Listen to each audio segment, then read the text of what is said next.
I would call the meeting, the Committee of the Whole meeting to order. In compliance, where's my thing for in compliance? Anyway, there it is. Okay, thank you. In compliance with the Open Meetings Act, Legislative Bill 898, Second Session, 99th Legislature of Nebraska, a current copy of said act is available in this meeting room. Madam Clerk, would you please call roll? Augustine Schulte. Here. Barr. Here. Bogus. Here. Bulkley. Here. Schilling. Jablonski. Here.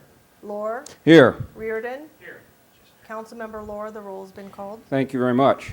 There are two items on our agenda this evening, the first of which is a PowerPoint presentation by Columbus Public Schools on the proposed school bond issue.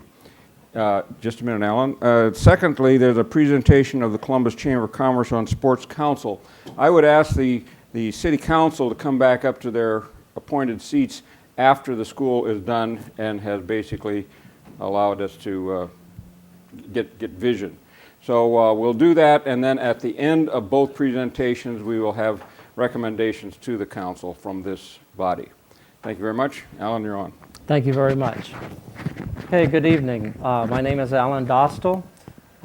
In Columbus, it's Dostal, but for my hometown of Howells, Nebraska, it's Dustall. It's a good old Czech name. So my address is 3464 Linden Drive. And with us this evening, we have several board members. I'm the president of the Board of Education here in Columbus. I saw Mike Goss out here somewhere. He's our vice president. Candace Beecher is here. Ken Curry. Frances Keeler is here.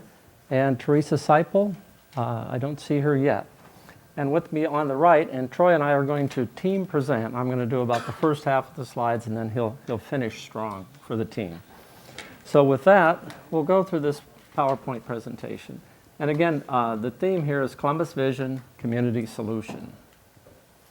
We also have a website that's been very nicely done. And I should add that there are a number of members of the bond committee in attendance tonight, and they have worked very, very hard to put together the story to help us communicate this need for Columbus. The need, we'll talk about that this evening, the solution that we've proposed with input from the community, and public and school safety as an important issue for all of us. The need. Columbus is growing, and the students are coming to us. Right now, total student population is 3,733 people. They're children, of course, but they're still people. We're starting to see overcrowding due to growing enrollment. Over the past 5 years, we've seen a 3.1% growth rate. Over the past 10, at 7.4%. And we have an aging middle school. And we've been working on this, trying to come up with a reasonable and a positive solution for the community, because 1/3 of it is 90 years old just this year. And there's also a need to expand the career and technical programs of our education offerings. We have great industry support for this idea. It's not a new idea. It's not central to Columbus. It's something that industry in the U.S. has recognized as being very important. Talk about projected enrollment. We've looked at the facts, and we're headed to 4,000 students. That's going to happen, and it's not so far in the future. Last year, total enrollment was 3,604. This year, 3,715. By my count, that's 111 additional students in the schools this year. We know, my wife works in the school system. She sees new children entering the school system even as late as this last month. People are always coming at Columbus, and there are jobs here. When I talked to the chamber about a month ago, I brought a 3-page section of ads out of the Telegram, and it was loaded with help wanted ads. Not all of those jobs are going to be filled from Columbus residents. And when new people come to town, they bring their kids, and many of those kids come to us. So we need to be able to serve them. That is our obligation. It's our collective responsibility.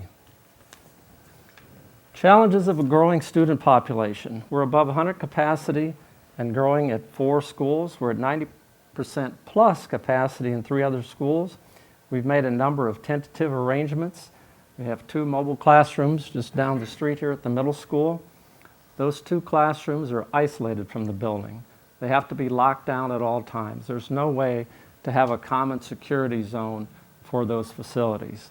That's not what I want to see for our schools and our kids. We have issues with HVAC, windows. The older part of the building, we've already invested. I've been on the board for 6 years. We have spent a significant amount of money trying to keep that building going. And if we don't pass this bond issue, that doesn't mean that there won't be expenses. They'll just be different than investing in the future. Fundamentally, we'll probably have to add more modulars and possibly add on to some of the existing elementary schools. So now we'll talk about a solution. That's to build a new high school at the Discover site, 33rd Avenue and Lost Creek Parkway. Plus, we'll add to that a career and technical education wing. This is where we'll work on science, technology, engineering, and math, the STEM programs that many of you have heard about. We'll have a capacity for 1,400 students, which is 200 more than today, so we'll have room for growth. And then we'll have space on that site for additional growth. When we've talked to the architect in the early stages where we're at, we have told them, design a building that's easy to add on to, so we can plan for future growth. And we've got the physical space out there to do it, so I think it's a reasonable approach.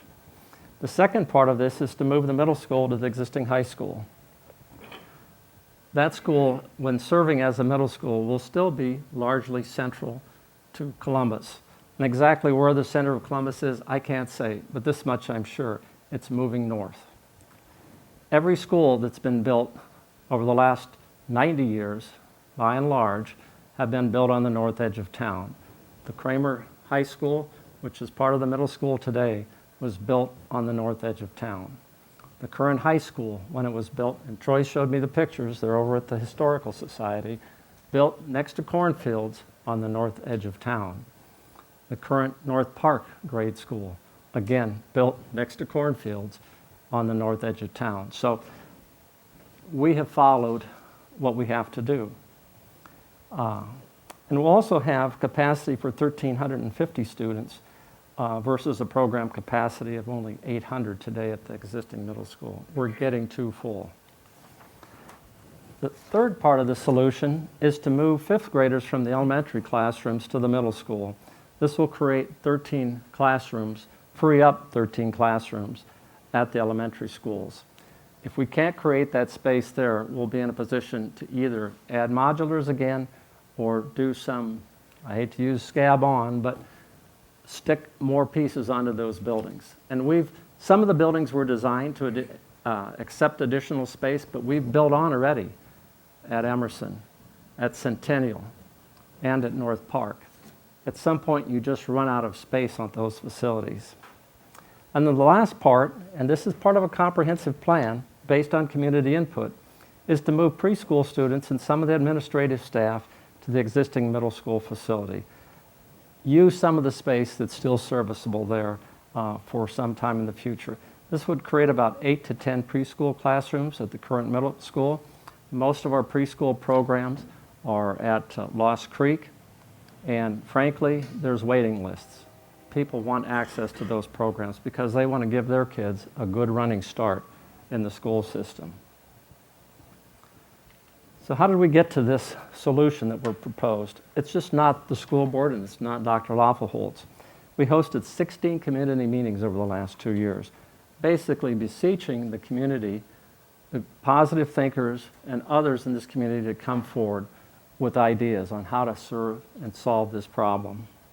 We then hosted 7 community meetings where we really got down to brass tacks and talked in more details and evaluated a large number of options. Then we issued surveys within the community and then issued online surveys and then finally conducted a scientific survey. And surveys are only as good as the questions you ask and how you propose those, but we did invest in conducting a scientific survey. The result of that survey indicated that approximately 75% of the respondents supported building a new school, a new high school, compared to a middle school. And then we took that information and came up with this comprehensive plan that should solve basically our space issues for some significant time to come. So tax impact and comparison. 2.5 years ago, in November of 2011, the idea then was to build a new middle school. That was rejected by the voters. And even though the price tag on it was less than today at $28.5 million, it had a high levy impact of 8.75 cents. The new school, the new high school that's being proposed, has a price tag of $49.9 million, but the levy impact is less, about 4.75 cents. Number of reasons for that. Believe it or not, interest rates actually have come down further from 2.5 years ago. That is a tremendous benefit to this project. We've also been able to reallocate some of the costs and some of the funds that we have come in and reduce some of our reserves to help pull down that levy increase. Effectively, we're about 54% lower than what we proposed 2 years ago, about 50%.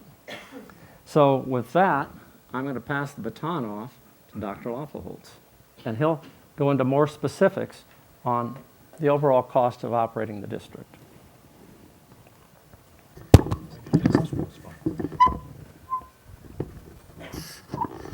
Thank you, Alan. One of the things that the community asked us to do 2 years ago when we started having conversations after the failed bond issue for the middle school, one of the things they told us, is there any way you can buy down or purchase or use some of your cash reserves or some of the taxing that you've already collected on the project, on a future school project? And what Alan is talking about here is just doing that, from 10 cents, a potential 10-cent levy, down to 4 3/4 cents. And I know a lot of people have wondered just how efficient our school district is when they spend the dollars. I know City Council, that's one of the things that you hear is how efficient and how well run is the city.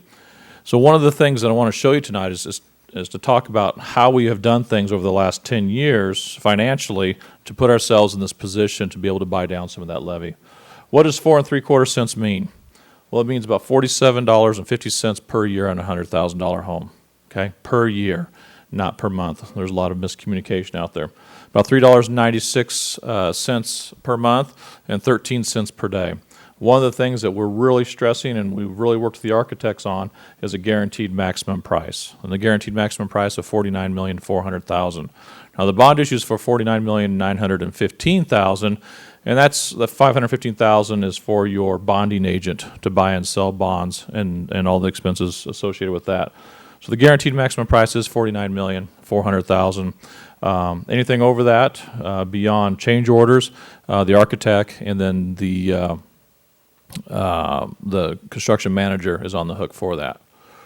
One of the things, this is part of our story about efficiency over the last 10 years. You look at the red line that goes downward. That's our tax levy over the last 10 years for our bond indebtedness. And you notice we started out about 22.34 cents, and now we're down to 13.29 cents. So as valuation has increased within our district, our board has made a conscious and a good decision to lower the tax levy to make what I call their mortgage payment per year. Whereas some school districts maintain their tax levy and create that need gap. If you look up here, the 22.34 cents straight across, had the district maintained that levy all the way, then number one, we probably could have paid off the bonds earlier, but at the same time, we were not lowering taxes. One of the things one of the questions we've been asked is, well, Kearney, Lincoln, and Hastings, they're doing bond issues, or they passed bond issues, and they said, we're not going to increase your taxes, your property taxes. Well, in a sense, they've already done that, okay? And I'll share with you. Hastings, back in 2003, 2004, we're at 14.5 cents, 14 cents. They've maintained that levy for the last 10 years. Even as valuation has gone up, they've maintained the 14 cents. And so with valuation going up, you create a gap of what you actually need and what you're actually collecting. And so they're able then to go to the community and say, we're not going to raise your taxes, we're just asking permission to stay at 14 cents to do a $21 million bond issue. Same can be said for Kearney. They started at 16.35 cents, now they're up to about 28.5 cents. Well, they passed a $75 million bond issue and told their community, we won't raise your taxes. Well, they've already done it, and they've maintained that levy up there. And maybe they only needed 22 cents to make their bond payments. So they created a gap in their tax levy, and the levies are coming off in the near future, so they're able to capture that taxing. And same for Lincoln. Lincoln at 23 and a quarter down to 19.41. It's gone down a little, but they passed a bond issue in the fall for $153 million and told their constituents, we won't raise your property taxes. So there's three good examples of school districts that, in my opinion, played the tax levy game. They maintained their property taxes, created that needs versus payment gap, and then came to the community later and said, well, we can do this project without raising your taxes. When in a sense, they've already done it a long, long time ago. Whereas our Board of Education, I think, made some very good decisions along the way. And so as valuation went up, they've lowered the taxes. 4 3/4 cents wouldn't even get us back to 2003, 2004. We would still be under that number where we were. In 2022, we have some of our bonds will be retiring. So we anticipate that bond levy continuing to drop after that again. Another thing, another question we get is, well, you spend too much money. And, our budget is a lot of money, and there's no question about that. But at the same time, we're one of the lowest spending school districts in the state of Nebraska. Out of 249 school districts, we are typically in the bottom 3 in spending per student. Just a little over $9,400. Over the last 10 years, we've been in the bottom 10. I think our board has been very responsive to the community, very responsive with constituents, and keeping the cost per student down. And you see us right here in the dark red line. Public and school safety. One of the things that the facility committee really wanted us to do and to address not only the need and the solution, but also student safety and traffic congestion and pick up and drop off and all those things that are associated with safety of students at schools. If you've been by the middle school or even our high school at 8 o'clock or at 3:20, 3:15 in the afternoon, you know for about 15, 20 minutes, sometimes even a half hour, it's kind of organized chaos with all the traffic, pick up and drop off. One of the things that we like to think on this project is, with the high school, moving the middle school to the high school and then creating a high school campus, we'll be able to get a lot of that traffic off the street and onto the campus for pickup and drop off. And you will see here to the right is a drawing of the Discover site. To the bottom left-hand quadrant is where the hospital is building their wellness center. The top left is where East Central District Health is building their facility today. The bottom right quadrant is something that remains untouched and not for sale at this point. If the community gives us permission to build a high school next Tuesday, we'll build that high school up in the northeast corner of this site along the Parkway and 33rd Avenue. I know the City Council has talked about their 6-year plan and widening 33rd Avenue. 38th Avenue Street, has already been widened. But the traffic study, irregardless of a high school's passed or whatever kind of school facility goes on this site, in summer 2015, a stoplight's going to go in at 38th Street and 33rd Avenue. And that's to deal with the traffic. Really, a lot of that has to do with the hospital and the wellness center and East Central District Health Department. Again, should the high school be built, another stoplight would go up on the Parkway on 33rd Avenue. So we feel like parking, loading, unloading, traffic patterns within the site, we can control those things for pickup and drop off, and we think we can have a pretty safe area other than what we see on 16th and 17th Street today. Another piece of that's physical control of the middle school. When you walk into the middle school today, well, you just don't walk in, you ring a doorbell and you look up in the camera and they let you in. When you walk into that school, you don't have to go directly to the office. You can go upstairs, second, third floor, you can go downstairs, you can go to the office to the right, or you can go left and go anywhere you want to in that building. It's the only building in our district that does not have a controlled access where either they go through the office or the front door has a direct line of sight to whoever's coming into the building. And then you always run the risk of outside traffic to portables. Anytime you have students coming and going out of a building and opening a door, propping it open, or whatever it happens to be, you create an unsafe environment for the students and the faculty. This slide shows you the potential conceptual site plan for a middle school on the Discover site. One of the things that we've really stressed through this whole process is seeking permission to go to the next level. And we're one of the first school districts in the state to take an architectural contract and break it down into 3 phases. In other words, we haven't designed a school yet. All we've done is look at Aberdeen Central High School and Elkhorn South High School, get the approximate square footage for our program, and then we get our guaranteed maximum price off that square footage. So we have not asked the architect to draw anything up. We think that until we have permission to build a building, we think that's a waste of money. So what you see here is you see the footprint of Aberdeen Central High School at 263,000 square feet and what it would look like size-wise on this site. Because of parking within the city codes, there need to be over 1,000 parking stalls on the site, so we have to figure out a way. And again, this is a draft. This is not, it could be completely different, but this shows you what 60 to 70 acres looks like with the high school with practice fields, a track, soccer field, and potential future baseball and softball fields. Conceptual floor plan of Aberdeen Central High School. You see the academic wing. This would be a 2-story building. We've done soil borings out there, so we're good to go on 2 stories. You'd have a gymnasium, auditorium, cafeteria, larger kitchen, and then your classroom wing would be set up either by department or by small learning communities, depending on how we set that up with the staff. Again, if we get permission to go forward, then the staff has to be fully engaged on what this building looks like. So again, it has not been designed. And then again, you see the second floor of this building, and you see the second floor of the classroom areas, wrestling room, and other building support areas. One of the other questions that people asked us in the last bond issue is, what are you going to do with the middle school? And the answer we gave them at that time wasn't good enough for a lot of people. We either said we're going to use it, sell it, or tear it down. And one of the things that Alan talked about was preschool. When the facility committee made the recommendation to the Board of Education for a high school, they did so because they wanted it to be a preschool through 12th grade solution. They wanted to make sure that we were taking care of enrollment throughout the district to get us 20, 30, 40 years down the road. Just didn't want to kick the can for a while, then come back to the community and say, hey, we need another bond issue to add on to this or to do this. Building the high school, like Alan said, adds 200 seats to the high school from our current, actually 280 seats from our current enrollment. Moving the middle school to the high school, moving that program there, creates a space of 350 students. Moving 5th grade to the middle school and creating that smaller learning community, and I'll show you that drawing here in a second, opens up about 325 seats at our elementary schools. So all told, it increases our enrollment capacity between 875 to 950 students into the future. I think that can carry this community for quite a while when you look 3 years, 5 years, 10 years, maybe even 20 years down the road.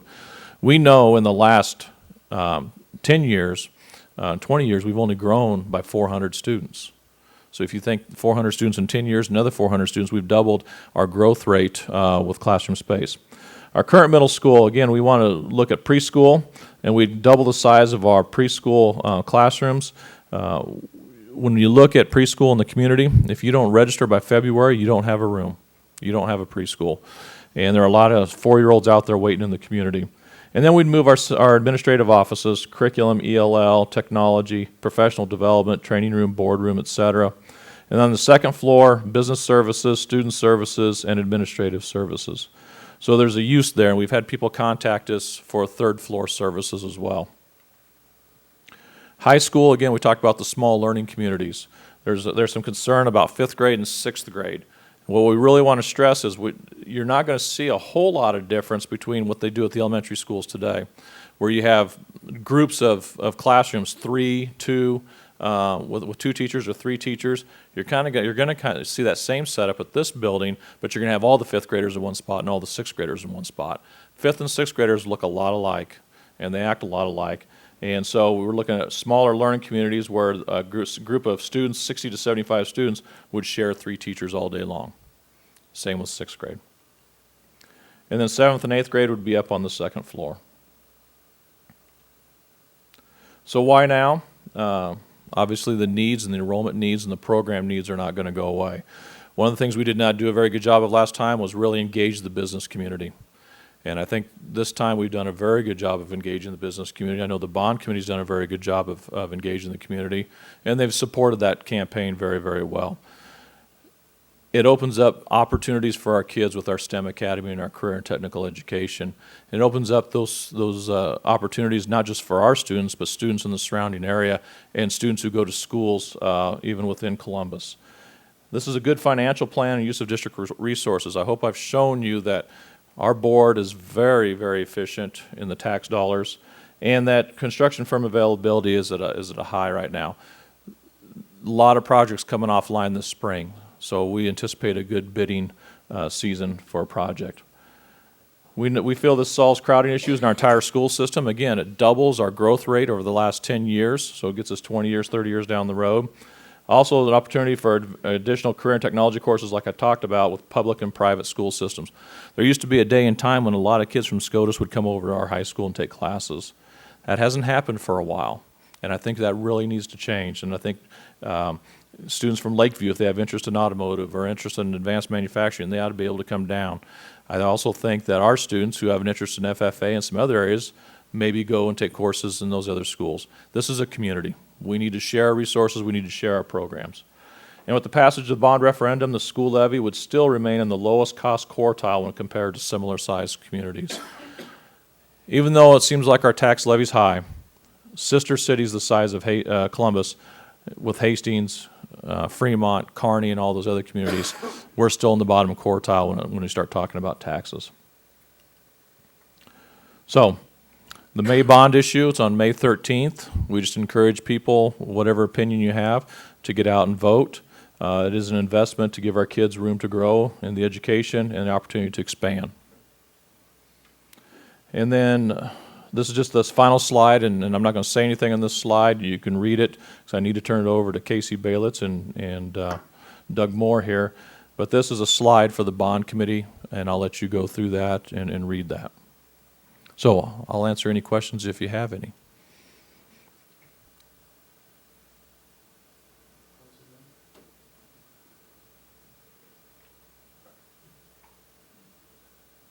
Okay. Thank you very much for the opportunity to come and present to you. Greatly appreciate it. And I know the committee appreciates it and the Board of Education, so thanks. Yeah. Thank you very much for your attention. Deb? Deb's on, okay.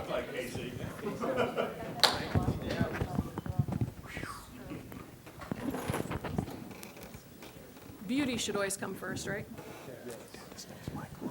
We are looking at, I'm Deb Lowski, for those of you who may not know me. I am the director of the Columbus Platte County Convention and Visitors Bureau. My office is housed out of the Chamber of Commerce. We are looking at, as an advisory committee, and as a Chamber of Commerce, looking at creating a Platte County Sports and Activities Council. The mission of this council would be to bring overnight guests to Columbus for activities, sporting activities. It could be arts activities. There's a wide range of competitions that you can bring into your community. And the going thing now is to create sports councils and activity councils to help bring those activities in, and that is what we were looking at. What this council would do would be a strategic direction for event promotion and recruitment. It would help promote the events that we have now in town that have potential to grow, and also look for new opportunities to bring to town. This council would market and assist for existing events. That means helping with volunteers, helping with lining up the events, anything that's needed to make the event brought to town a great event. Facility and schedule coordination, and that has a lot to do with the city. A lot of the ball fields, football fields, those are all city owned property. And so the Sports Council would have to work very closely with the city to schedule events for those things. And then recruitment of new events, traditional, non-traditional sports, and all other events that we would be able to bid for. And volunteer recruitment, and also grant writing and fundraising. You don't bring events to town at no cost. There's always event costs that you need. There might be a bid cost when you go for an event, just like we do with Girls State Golf. We offer NSAA certain costs to cover. And so you need money to bring those events into town. And so this council would work on that also. Right now we're looking at a part-time position to do this. And it depends, we have to start out small and then we'll see how it grows. But that is the council that we're looking at. Any questions? Yep. Any other communities have anything like this? Yes, Norfolk has a very active sports council. They've been operating now for 2 years. North Platte is currently looking at starting a sports council, and there's a couple other communities that are looking at it. So right now Columbus is ahead of the game, but we're going to see more competition with more towns putting in sports councils.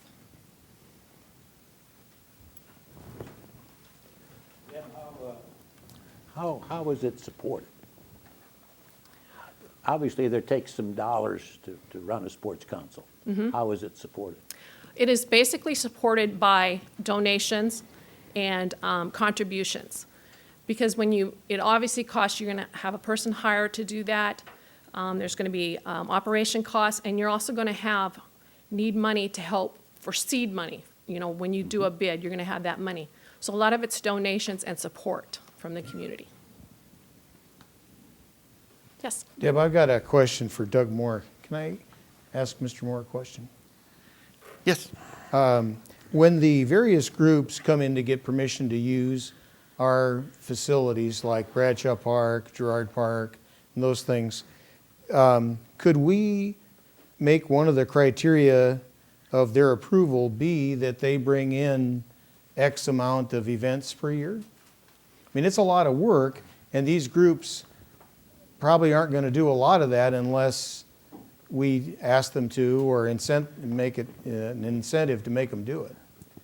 And so could we put that in the agreement that, and we'll let you use whichever park it is, providing that you run, a tournament or 2 tournaments a year that bring in outside teams? Well, that would be a council decision, yeah, if you guys would want that Well, it'd requirement. be That probably park board, I would think, Yeah, because they that can make stuff's it a- all, They would only make a recommendation to you on that. yeah. Do you think that's a reasonable request?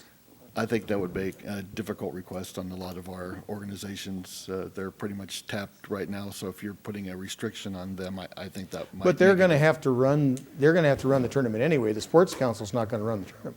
Yeah, but the sports council's part is going to help them. Well, do that's those going type to of prod things. them along to do it, Yeah. but, I mean, the park board could recommend that they do it from the beginning and make their job all that much easier. And most of our groups already do have large events. I mean, Girard Park, Bradshaw Park, Wilderness Park, they have a large event. I think we want to grow those events, but this more is there are out-of-the-box things that people don't think of. I mean, when we're competing for softball or baseball tournaments and soccer tournaments, we're competing against everybody in the area. There's some out-of-the-box things like skateboarding and hopefully in the future, flow rider events and things like that. Disc golf. Disc golf that are out of the box that this council would think about and then try to promote because the goal is to get people to come here and stay overnight. I mean, if somebody comes from Duncan to play in a softball tournament or an event, we want to get it more of a regional, statewide event so that we do make more money in the community. Doug, if this is going to be supported by a lot of donations or from the private sector, I'm sure, or somehow you'll coordinate trying to get those together, would it not be better to be run by the private sector instead of having the city in the middle of it and bring to the city their needs for fields and their needs? Well, I think the city's going to have to be involved in as far as they are our facilities so we can coordinate events. And this council would also coordinate. We don't want to have a large soccer event the same weekend we have a large baseball event because we don't have enough motel rooms so that's kind of a coordinating effort. But wouldn't the motels know that? Well, the motels might rent for a huge wedding and then a group like we had last year, the soccer tournament came in and goes, we want to have our tournament and well, there's no motel rooms left. There's a wedding or an event already going on. So that would be something that we would coordinate. I think it's an opportunity where the private and the public are going to have to work together to accomplish this goal. I mean, I've been in the business a long time, and 10% of the people in our community do 90% of the volunteering. So I work with the same people all the time. And when I'm asking the people out at Girard Park, you're a volunteer and you're giving up every weekend to have a tournament, we need to coordinate to where they're not having to give up every one of their weekends to host an event. We want to use that facility, but we want to get more people involved so that we can use that facility and somebody doesn't have to give up their whole life as a volunteer to run those programs. So that's kind of where we're at right now. I mean, there's a couple guys at Gerard Park, that's their summers, they're running that, and they have full-time jobs. So we're trying to help these people out. We did, when we first started this discussion, we got together with all the local organizations, had a meeting and got their input of what they thought, and they thought the Sports Council, and they had some people, they gave some names of people they thought would be good people to be on the council. They thought it was a good idea to coordinate our efforts, and I think the city's gonna have to be involved. Doug, I think along the lines of what Mr. Bulkley's asking is this organization would be really separate, or well, several ways to organize it, but it could be separate from the city, so it wouldn't necessarily be a city function. But there are three options that I saw that the park board considered. One of them was it would be a city employee and we'd get contributions from others, or this person would work outside the city and not a city employee, and the city would just contribute something toward the cause. So I think, I'm not sure exactly where you were thinking with your question, but I like the one where it's a separate organization and the city could contribute. Otherwise, if it's a city function and a city employee and it grows, then we're going to wind up maybe having higher costs in the future than if it's a separate function. That's just my opinion, but I don't know if that's where you were going. Well, I'm not sure where I was coming from, that's why it was a question. I didn't Yeah. know either. But I also think that if we do contribute, it's an advantage to us since we do have a sales tax. The more we can promote our community, the more people we can come to our community. It helps us. I don't know if Casey was going to talk about the additional 2% or not. Another thing the Sports Council we've discussed would be involved with is construction of new facilities. We have some very nice facilities, but there's some other things that we have on the board, and they would be involved with, if it would be fundraising or ideas of additional facilities coming to the city. We'd like to do construction on some different facilities. Yes? Our current facilities, Monday through Thursday, they're pretty much underutilized, would you say? Depending on what facility you're talking about. That we have some. I drive by Gerard Park and Yeah. I see a lot of empty Yeah, fields during the Monday through Thursday. yep. Pushing them with heavy use on weekends, is that are we wearing those out, or, and then you're talking about building new and we're not utilizing the ones during the week for the, When I'm saying new facilities, I'm not talking about, say, those facilities. Add-ons? I'm talking about the out-of-the-box facilities, other things that people don't have, like we're talking about the Floretta at the Aquatic Center, a skate park or something like that, that's an out-of-the-box facility. We have a beautiful track Right. that I consider underutilized, and there's other options that we need to do with that to bring in more events where the Sports Council could do that. We've had discussions about Fremont used to have a non-qualifier state meet. And we've had discussions about that where maybe with our facilities now, that would be a great event for us to look at doing and what it all entails. That would be something that we would give the Sports Council and say, okay, hey, what do you think, and run with this? Give us information, and how would this work? so it's not necessarily looking at the softball No. and the soccer fields that are really probably taxed. Yeah, and we're fairly, we have enough softball fields, we have enough soccer fields, probably baseball fields for the little guys and little younger ones, we don't have enough of those. That's something that we probably need to approach. But those would be the things we would look at.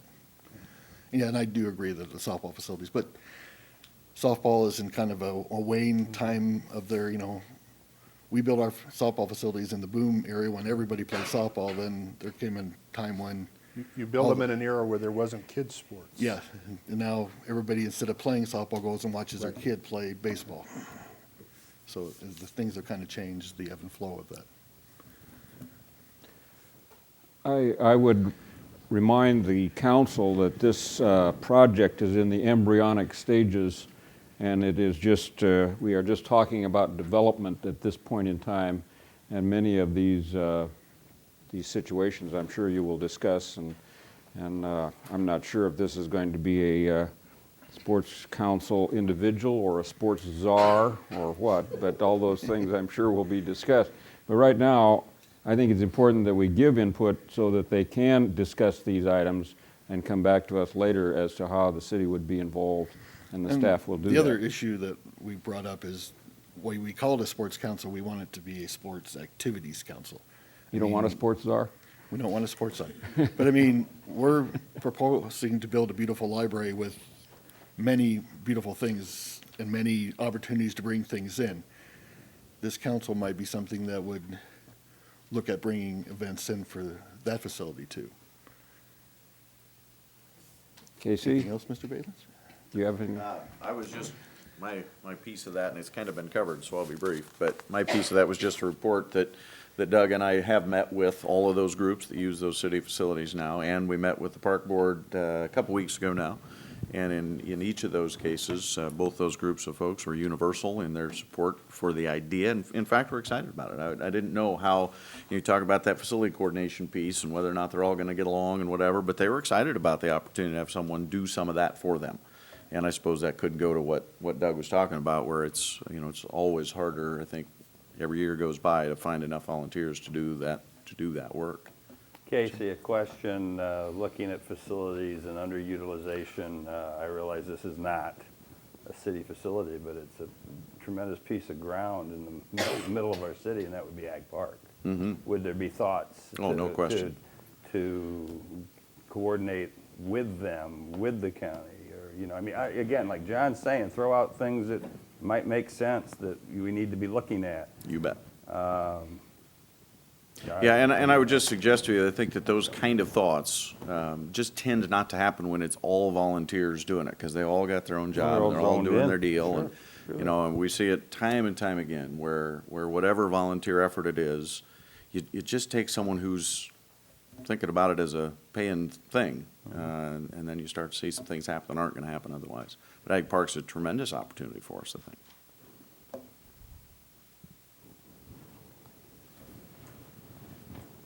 And I have had discussions with Mr. Palmer, and he thinks that them being involved would be a great idea.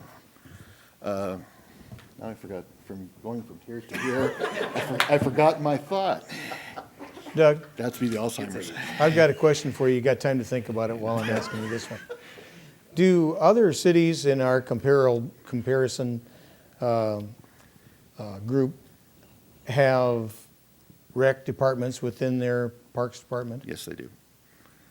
And they have numerous employees that, Most of the rec, I mean, a lot of communities, Kearney, for example, has a rec department. They hire all their coaches. There's kids who run their programs. We're a very unique community in the fact that we do not have any kind of rec activities. Most of our rec activities are run through the Y or through volunteers. Basically, all of them are. yeah. So. Well, that's one of the reasons that I like the idea of it being an external group, and that, because you could hire a whole lot of people and you'd be doing a lot of what we're already getting now that the volunteers are doing, out of the goodness of their heart. We would be governmentalizing it and, hiring people to do it and charging tax to pay for it. And I don't think anybody in our discussions with anybody has thought about us hiring a whole bunch of people. We're just talking about, one person who would run the show and then work with a volunteer council and try to get things worked through that. I mean, these organizations are very proud of what they have. So yeah, they want to work with us, but they want to keep, I mean, not say keep, but want things to move smoothly the way they are. They want to So- have some autonomy Yeah. so they can kind of run the Yeah. program to their best But they also want, ideas. if somebody could help them do the scheduling where they don't have to do those crazy things, you get a volunteer who's got to figure out how to schedule 64 teams and during a year and all that stuff, things like that the Sports Council would be able to help with. We've had a situation this year with where a Sports Council would have been great. We have the state tournament at Girard Park for Little League Baseball for 2 weekends. We were at the point where we might lose it because we don't have enough umpires in our area to cover that. Last year, they had to pay people from Omaha and Kansas City to come here and umpire. They had to pay for their overnight stays and their mileage. So Girard Park's profit went, their Oregon Columbus Softball Association made no money, they actually lost money in the event. Now, they're not going to do a whole lot of events if they're going to lose money at them. So now it made the city just an enormous amount of money, the motels, the restaurants, everybody else. So those Sounds people like need a to- heck of a good deal to me. Yeah. So that's something where the council could go and say, okay, you are making all this money with these big events we have. We need to everybody help out so we can make sure these big events can come. So that's kind of the other way we're looking at those type of events. That's Okay. my thought from there too. Are there additional questions with reference to the Sports Council from the council, from this council? Okay, with that, I would say that we have exhausted the items on the agenda. And having exhausted those items, I would entertain a motion that the committee of a whole recommends to the mayor and city council that resolution number R14-51 supporting the proposed high school project and encouraging all eligible voters to vote in the May 13th, 2014 election on the proposed school bond issue be adopted. So be it. It's been moved and seconded that the committee of the whole recommend to the mayor and city council. Is there further discussion? Yes, ma'am. I would just like to commend Mr. Lawful Holtz and the school board and the bond committee for all of the effort that they have put into getting community feedback and to get input and to listen to the community for what they want. And after the first bond didn't go through, just how efficiently you have worked to find out what the community really wanted and to work with that. And so I just really commend you for that. And as a citizen, really appreciate all the work that you've put into that. Thank you very much. Is there any other discussion? Hearing none, all those in favor vote aye, opposed nay. That motion passes. I would now entertain a motion that the committee of the whole recommends to the mayor and city council that city staff continue to develop this project, i.e. the Sports Council project, with the Chamber of Commerce and to include possible city costs as part of the budget development process for city council to review and consider at a later date. So moved. Been moved and seconded that we recommend to the city council that we continue to develop this project. Is there additional discussion? Hearing none, all those in favor vote aye, opposed nay. The motion passes. Thank all of you very much for being here this evening. You can stay for the real meeting if you want.